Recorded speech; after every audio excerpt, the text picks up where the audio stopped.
உத்தரப்பிரதேச மாநிலம். உத்தரப்பிரதேச மாநிலத்தில் உங்களுக்கு தெரியும் யாரு முதலமைச்சர்னு, ஒரு சாமியார். அவர் பேர் திரு யோகி ஆதித்யநாத். யாருன்னு தெரியுது இல்ல? அங்க இருக்கக்கூடிய மக்கள் ₹1 ஜிஎஸ்டி வரி கட்டினா அவங்களுக்கு எவ்வளவு தெரியுமா தராரு? ₹3. ₹1 கொடுத்தா திருப்பி ₹3. நமக்கு எவ்வளவு? அதனாலதான் சொல்றேன், திரு மோடியுடைய தலையில உரைக்கணும்னா இனிமே அவர் இங்க வரும்போது 29 பைசா மட்டும் கூப்பிடுங்க, அப்பதான் அவருக்கு உரைக்கும். அதே மாதிரி மதுரையில எய்ம்ஸ் மருத்துவமனை உங்களுக்கு தெரியும், உலக புகழ்பெற்ற மதுரை எய்ம்ஸ் மருத்துவமனை. சென்ற 2019 ஆண்டு வந்தாரு. வந்து என்ன கல்ல நானே மறந்தாலும் நீங்க மறக்க மாட்டீங்க போல இருக்க.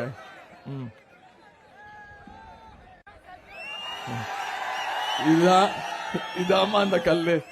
அதாவது 2019 ஆண்டு திரு 29 பைசாவும் திரு பாதம் தாங்கி பழனிசாமியும் மதுரையில போய் ஒன்றிய அரசு நிதியில எய்ம்ஸ் மருத்துவமனை கட்ட போறேன்னு சொல்லி நட்டு வச்சுட்டு போன ஒத்த கல்லு. நாங்க போகும்போது போய் பார்த்தேன், இருந்தது ஒரே கல்லு. அதையும் நான் புடுங்கிட்டு வந்துட்டேன். இப்போ கல்ல காணும்னு தேடிட்டு இருக்காங்க. நான் சொல்லிட்டேன், நான் கல்ல திருப்பி தரமாட்டேன், நீ எய்ம்ஸ் மருத்துவமனை கட்டி முடிக்கிற வரைக்கும் கல்ல திருப்பி கொடுக்க மாட்டேன். இதுல என்ன கொடுமை, நம்ம 2019 ஆண்டு இங்க அடிக்கல் நாட்டினாங்க. அதன் பிறகு பாஜக ஆளுகின்ற மாநிலங்கள் 5 மாநிலங்கள்ல இதே மாதிரி எய்ம்ஸ் மருத்துவமனையை கட்டி முடிச்சு எல்லாமே செயல்பாட்டுக்கு வந்துருச்சு, கட்டி முடிச்சுட்டாங்க. பிஜேபி ஆளுகின்ற மாநிலங்கள்ல எய்ம்ஸ் மருத்துவமனையை கட்டி முடிச்சாச்சு. ஆனா தமிழ்நாட்டு எய்ம்ஸ் மருத்துவமனைக்கு இதுவரைக்கும் ₹1 கூட ஒதுக்கல ஒன்றிய அரசு. ஆனா நம்முடைய தலைவர் அவர்கள் தேர்தல் வாக்குறுதி கொடுத்தார், ஞாபகம் இருக்கா? கலைஞர் நூற்றாண்டுக்கு சென்னையில, கிண்டியில, சைதாப்பேட்டையில கலைஞர் நூற்றாண்டு சூப்பர் ஸ்பெஷாலிட்டி ஹாஸ்பிட்டல் கட்டுவேன்னு சொல்லி 1 வருஷத்துல கட்டுவேனாரு. 10 மாசத்துல கட்டி முடிச்சு சாதனை படைச்சவர் தான் நம்முடைய தலைவர் அவர்கள்.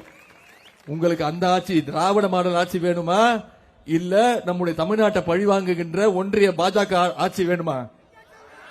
திராவிட மாடல் அரசு அமையணும்னா நம்முடைய பிரதமர் யாருன்னு நீங்க யார தேர்ந்தெடுக்கிறீங்களோ அவர் பிரதமரா உட்காரணும்னா, நம்முடைய தலைவர் யார சொல்றாரோ அவர் பிரதமரா உட்காரணும்னா, நம்முடைய மாநில உரிமைகள் எல்லாம் மீட்கணும்னா, நிதி உரிமை, மொழி உரிமை, கல்வி உரிமை, இங்க இருக்கக்கூடிய கல்வி உரிமை போயிடுச்சுமா. NEP கொண்டு வராங்க, நேஷனல் எஜுகேஷன் பாலிசி, புதிய கல்விக் கொள்கை.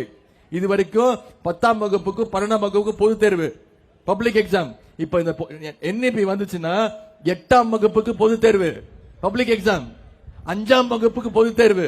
5ஆம் வகுப்பு படிக்கக்கூடிய குழந்தைக்கு பப்ளிக் எக்ஸாம் தேவையா? ஏன் கொண்டு வராங்க? நம்ம தமிழ்நாட்டு மாணவர்கள் படிக்க கூடாதுன்ற ஒரே எண்ணத்துல தான் கொண்டு வராங்க. பெண்கள் படிக்க கூடாதுங்கிறதா அவங்களுடைய ஒரே எண்ணம். ஒரே ஒரு உதாரணம் சொல்றேம்மா, இந்தியாவில் இருக்கக்கூடிய படிச்ச பெண்கள் வேலைக்கு போறாங்கல்ல, படிச்சு முடிச்சுட்டு வேலைக்கு போறாங்கல்ல, அதுல ஒட்டுமொத்த இந்தியாவோட சதவீதம் எவ்வளவு தெரியுமா? பெண்கள் வேலைக்கு போற சதவீதம் 27%. ஆனா தமிழ்நாட்டு பெண்கள் படிச்சுட்டு வேலைக்கு போறாங்க பாத்தீங்களா, எத்தனை சதவீதம் தெரியுமா? 54%. அப்படியே 2 மடங்கு அதிகம். இதுதான் நம்முடைய தலைவர் கலைஞர் அவர்கள், தந்தை பெரியார் அவர்கள், பேரறிஞர் அண்ணா அவர்கள், டாக்டர் கலைஞர் அவர்கள், நம்முடைய தலைவர் அவர்கள் இதற்காக தான் பாடுபட்டாங்க. பெண்கள் விடுதலை அடையணும், பெண்கள் தங்களுடைய சொந்த காலில் நிக்கணும், பெண்கள் வேலைக்கு போகணும்னு தான் அப்படி ஒவ்வொரு திட்டத்தையும் பெண்களை மையப்படுத்தி கொடுத்துட்டு இருக்கிறார். செய்திகளை உடனுக்குடனும் துல்லியமாகவும் தெரிந்து கொள்ள சப்ஸ்கிரைப் பண்ணுங்க.